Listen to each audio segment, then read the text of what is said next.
Hello friends, burner theory में आज से आपका फिर स्वागत है। और इस श्रृंखला की तीसरी और अंतिम कड़ी में आज हम पढ़ेंगे बर्नर के सिद्धांतों के प्रायोगिक प्रमाण। बर्नर के सिद्धांत के प्रायोगिक प्रमाण अर्थात experimental verification of burner theory. जैसा कि हमने पहले के दो लेक्चर्स में देखा था कि बर्नर ने अपनी पोस्टुलेट्स दी थी और उन पोस्टुलेट्स के साथ बर्नर ने अपने उनके प्रमाण दिए थे, थ्योरेटिकल प्रमाण दिए थे। लेकिन अब इस लेक्चर में हम लोग देखेंगे कि बर्नर के सिद्धांत के प्रायोगिक प्रमाण क्या हैं और उनको खुद बर्नर ने और दूसरे साइंटिस्ट ने साबित किया है कि बर्नर थ्योरी अपने आप में एक यूनिक थ्योरी है और इसलिए बर्नर के उपसंयोजक यौगिकों में दिए गए योगदान की वजह से ही बर्नर को उपसंयोजक विज्ञान का पिता या फादर ऑफ कोऑर्डिनेशन केमिस्ट्री कहा जाता है। अब हम लोग देखेंगे कि एजी पहले जो प्रमाण हैं उसमें हम लोग देखेंगे कि हमारे पास जो कोबाल्ट क्लोराइड और अमोनिया से बनने वाले विभिन्न तरह के कॉम्प्लेक्स थे, उस कॉम्प्लेक्स की यदि हम लोग AgNO3 के साथ रिएक्शन करें तो हमारे पास क्या परिणाम आते हैं। हमारे पास हम लोगों ने देखे थे कि हमारे पास बहुत सारे कंपाउंड हमने बनाए थे, जिसमें हमारे पास एक कंपाउंड था COCl3.6NH3। ये कंपाउंड है हमारे पास, और यह कंपाउंड को दूसरा कंपाउंड हमारे पास है COCl3.5NH3.H2O। तीसरा कंपाउंड हमारे पास है COCl3.5NH3। चौथा कंपाउंड है हमारे पास COCl3.4NH3। पांचवा कंपाउंड है हमारे पास COCl3.3NH3। यदि हम इन पांचों कंपाउंड्स को देखें और इन पांचों कंपाउंड्स की हम लोग AgNO3 के साथ रिएक्शन करें तो हम लोग पाएंगे कि हमारे पास नंबर ऑफ आयंस और टोटल नंबर ऑफ आयंस और क्लोराइड आयन की संख्या है वह अलग अलग आती है। और यह अलग अलग आने का वजह है कि हमारे पास पहले हम लोग देखते हैं अलग अलग कैसे आती है। COCl3.6NH3 में कल हम लोगों ने बताया था कि कोबाल्ट का जो सेकेंडरी जो वैलेंसी है वो 6 है, और 6 होने की वजह से यह है CONH3 और बाहर ब्रैकेट में Cl3 रहता है। और जब इसको डिसोसिएट करते हैं तो यह है CONH3 और +3 और 3 क्लोराइड आयन में टूट जाता है, और इस पर टोटल आयनिक चार्ज 6 होता है। 3 प्लस और 3 माइनस, टोटल 6 चार्ज है। टोटल नंबर ऑफ आयंस 1 और 3 4 आयंस हैं, और 3 क्लोराइड आयंस हैं हमारे पास। दूसरा हमारे पास मॉलिक्यूल है COCl3.5NH3.H2O।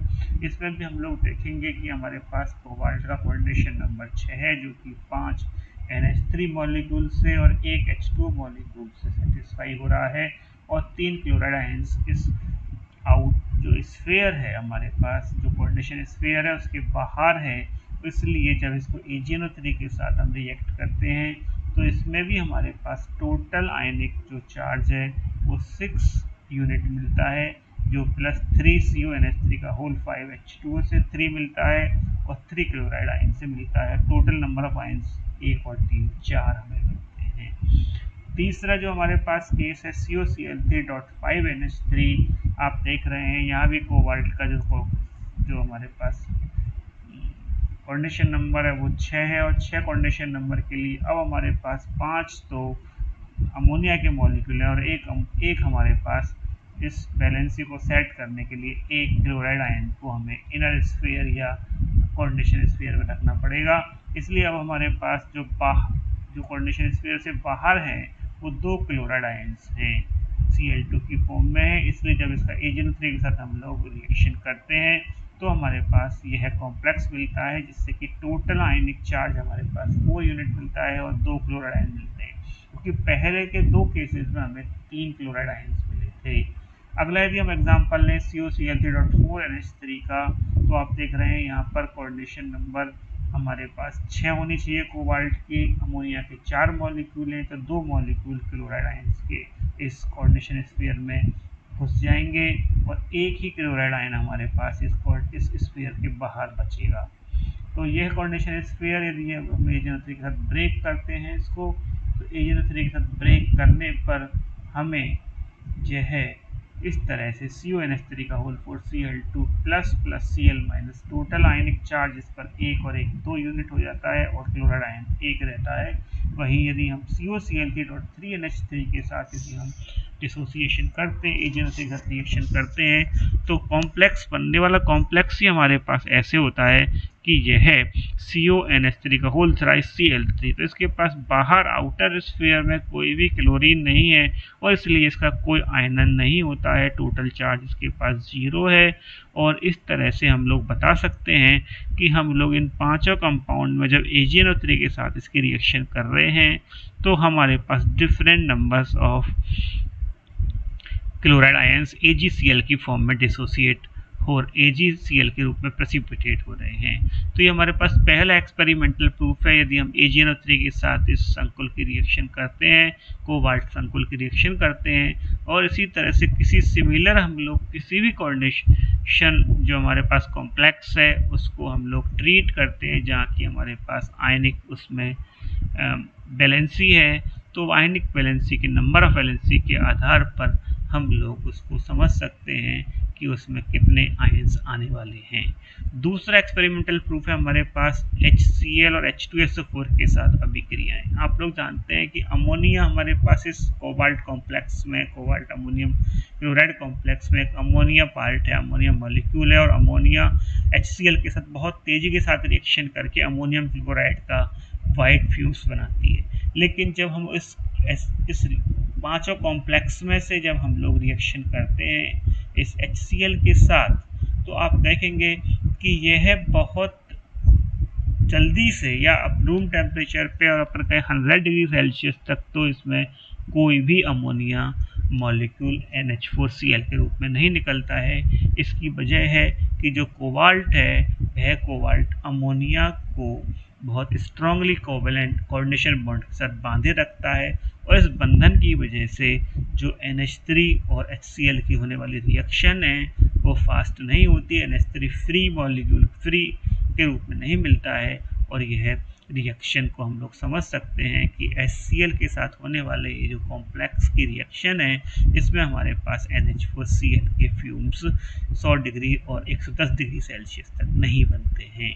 यदि हम लोग दूसरे पार्ट H2SO4 की रिएक्शन करें, तो H2SO4 की रिएक्शन में यदि हमारे पास जहाँ जहाँ कॉम्प्लेक्स में क्लोराइड आयन बाहर है, जितने क्लोराइड आयन्स हैं वो H2SO4 से रिप्लेस हो सकते हैं, और इस तरह से हम लोग उसकी प्रोबेबिलिटी को देख सकते हैं कि H2SO4 से किस तरह से उसकी रिएक्शन हो रही है। मैं सोचता हूँ ये पर्याप्त है आप लोगों के लिए इस स्टेज पर HCl और H2SO4 की अभिक्रियाएं।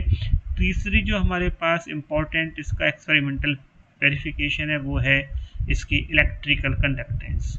इलेक्ट्रिकल कंडक्टेंस हम लोगों ने जैसे कि अभी देखा कोबाल्ट के कॉम्प्लेक्स के साथ बात की थी AgNO3 की रिएक्शन की, यहाँ पर हम एक दूसरे कॉम्प्लेक्स रहते हैं प्लेटिनम के कॉम्प्लेक्स ले रहे हैं, उसी तरह का एग्जाम्पल है। और प्लेटिनम के कॉम्प्लेक्स में हम लोग ये मान के चल रहे हैं कि उसका कोऑर्डिनेशन नंबर भी 6 है। प्लेटिनम +4 हमारे पास है, प्लेटिनम 4 ऑक्सीडेशन स्टेट में उसका कोऑर्डिनेशन नंबर 6 है, और प्लेटिनम का अमोनिया और क्लोराइड के साथ जो कॉम्प्लेक्स है उस कॉम्प्लेक्स में हमारे पास एक देख रहे हो आप टेबल, ये वाली टेबल में, इस टेबल में हमारे पास बहुत सारे ये 1 2 3 4 और 5, ये 5 हमारे पास कॉम्प्लेक्स है। पहला कॉम्प्लेक्स है PTNH3 का होल 6 Cl4, PTNH3 का होल 6 Cl4 हमारे पास है, और PTNH3 का होल 6 Cl4, तो यदि हम इसको आयनाइजेशन करते हैं तो हमारे पास PTNH3 का होल 6 +4 बन रहा है और +4 Cl आयन बन रहे हैं। तो आप देख रहे हैं कि हमारे पास नंबर ऑफ आयंस कितने हो गए, नंबर ऑफ आयंस हमारे पे हो गए 5 हो गए हैं। और यदि हम कंडक्टिविटी, इलेक्ट्रिकल कंडक्टिविटी द्वारा एक्सपेरिमेंटल प्रूफ देखें तो हमारे पास आयंस की संख्या भी 5 आती है। तो बिल्कुल क्लियर कट गुड इसका अकॉर्डेंस है जो वर्नर थ्योरी कह रही है, वही चीज़ हमारे एक्सपेरिमेंटल प्रूफ कह रहा है कि आपके पास इसमें जो नंबर ऑफ आयंस है उसकी जो कंडक्टिविटी होगी वो कंडक्टिविटी 5 आयंस के बराबर होगी। हमारे पास दूसरा कॉम्प्लेक्स है PTNH3 का होल 5, Cl एक अंदर आ रहा है और Cl3। तो यदि हम लोग इसका डिसोसिएशन करते हैं तो हमारे पास आयनों की संख्या यहाँ 4 आती है और हमारे पास इलेक्ट्रिकल कंडक्टेंस से जो ये जो एक्सपेरिमेंटल प्रूफ है उससे भी हमारे पास 4 नंबर आता है। अगले एग्जाम्पल में हमारे पास नंबर ऑफ आयंस 3 आते हैं बाई थ्योरेटिकल प्रूफ और बाई एक्सपेरिमेंटल प्रूफ। चौथे केस में हमारे पास जो नंबर ऑफ आयंस 2 आते हैं और नंबर ऑफ आयंस 2 थ्योरेटिकल और एक्सपेरिमेंटल दोनों तरह से आते हैं। और पांचवा हमारे पास जो है वो है PTNH3 का होल ट्वाइस Cl4 है, जिसमें कि आप देख रहे हैं कोई आयंस हमें नहीं बनता है। तो इसमें हमारे पास कोई भी नंबर, कोई भी इससे जो है जो 0 आयंस है और 0 इसकी हमारे पास कंडक्टिविटी है। तो ये हमारे पास सारी चीज़ें थी। यदि हम लोग और भी अगला एग्जांपल लेके बात करें, अगला हमारे पास प्लेटिनम हमने साथ में लेके चले हैं। यदि हम इस प्लेटिनम के साथ में इस पोटेशियम की रिएक्शन करा रहे हैं और हमारे पास अगला कॉम्प्लेक्स बन रहा है KPTNH3 का होल ट्वाइस Cl4, तो इसमें आप लोग देख रहे हो कि हमारे पास जो इसका डिसोसिएशन है उसमें K प्लस के रूप में आ रहा है और PTNH3 का होल ट्वाइस Cl4 आएगा। यहाँ पे थोड़ी गलती है, ये इसको करेक्शन कर लें आप। PTNH3 का whole twice Cl4 sorry K plus PTNH सही है, K plus PTNH3 Cl5 minus. तो यहाँ पर नंबर ऑफ आयंस 2 होंगे आपके पास और यहाँ जो प्रैक्टिकली भी जो आयंस है वो 2 होंगे। और लास्ट हमारे पास एग्जांपल है K2PtCl6 का। उस K2PtCl6 में भी हमारे पास आयंस की संख्या 3 आएगी। तो हम लोग इस एक्सपेरिमेंटल प्रूफ से ये देख सकते हैं कि हमारे पास किस तरह से इलेक्ट्रिकल कंडक्टिविटी थ्योरेटिकल और प्रैक्टिकली बराबर आती है। अगली चीज़ें हमारे पास जो एक्सपेरिमेंटल प्रूफ से हम बताएंगे कि जो हमारे पास कॉन्डिशन कंपाउंड्स हैं उनकी डाइपोल मोमेंट और सॉल्युबिलिटी, उनके द्रव्य आघूर्ण और विलेयता कैसी होगी। जैसे आपके पास कॉम्प्लेक्स है Ma2B2 कॉम्प्लेक्स आपके पास जो कि इसका रिप्रेजेंटेटिव में होता है Ma4B2 कॉम्प्लेक्स है जो आपके पास ऑक्टाइडल में होता है। यदि आप इसके ट्रांस कॉम्प्लेक्स की बात करेंगे, ट्रांस आइसोमर की बात करेंगे, तो ट्रांस आइसोमर में ये कैसे होते हैं, आपके सिमेट्रिकल होते हैं और सिमेट्रिकल होने की वजह से इनका जो नेचर है वो कैसा होगा, आपका नॉन पोलर हो जाएगा या इनका जो डाइपोल मोमेंट है वो 0 हो जाएगा। जबकि आपके जो सिस आइसोमर हैं वो सिस आइसोमर आपके जिनका डाइपोल मोमेंट 0 नहीं होगा और वो पोलर होंगे। इसी तरह से यदि हम सॉल्युबिलिटी के ग्राउंड पे बात करें तो सॉल्युबिलिटी भी इनकी जो मॉलिक्यूल है उनकी सॉल्युबिलिटी जो आपके पास ट्रांस हैं उनकी सॉल्युबिलिटी कम होगी और जो सिस हैं उनकी सॉल्युबिलिटी ज़्यादा होगी क्योंकि वो पोलर मॉलिक्यूल है। इसी तरह से हमारे पास लास्ट प्रूफ है जो कि आपके सिलेबस से वैसे बाहर है, लेकिन हम ये नया ट्रेंड है जिसके आधार पर हम लोग बता सकते हैं कि कोई कॉम्प्लेक्स हमारा कितना बन रहा है, कितनी उसमें मेटल लिगेंड बॉन्डिंग है, और उसके लिए हम लोग जो प्रूफ देते हैं वो हमारे पास है स्पेक्ट्रल एविडेंस, स्पेक्ट्रमी प्रमाण। और इसके लिए हमारे पास 3 टेक्निक्स हम लोग काम ले रहे हैं, जैसे कि एक्सरे डिफ्रैक्शन टेक्निक काम ले रहे हैं, हम लोग यहाँ पर आपके एब्जॉर्प्शन स्पेक्ट्रा काम ले रहे हैं और हम लोग यहाँ पर NMR काम ले रहे हैं। तीनों टेक्निक आपके कहीं ना कहीं इस DSC पार्ट 3 तक आप पढ़ेंगे। न्यूक्लियर मैग्नेटिक रेजोनेंस को आप 3rd ईयर में पढ़ेंगे। एब्जॉर्प्शन स्पेक्ट्रा में आप थोड़ा बहुत यहाँ देखेंगे, आपके 2nd ईयर में IR और UV स्पेक्ट्रा पढ़ेंगे। एक्सरे डिफ्रैक्शन आप लोगों ने 1st ईयर में थोड़ा बहुत देखा है। तो ये जो टेक्निक्स हैं ये टेक्निक्स हमें बताती हैं कि हमारे पास जो लिगेंड हैं वो लिगेंड मेटल के साथ कैसे बॉन्डिंग बना रहे हैं, कॉम्प्लेक्स कैसे बन रहे हैं, उनकी ज्योमेट्री है वो रेगुलर है या डिस्टॉर्टेड है। तो ये सारी चीज़ें हमें इस स्पेक्ट्रल एविडेंस से मिलती है।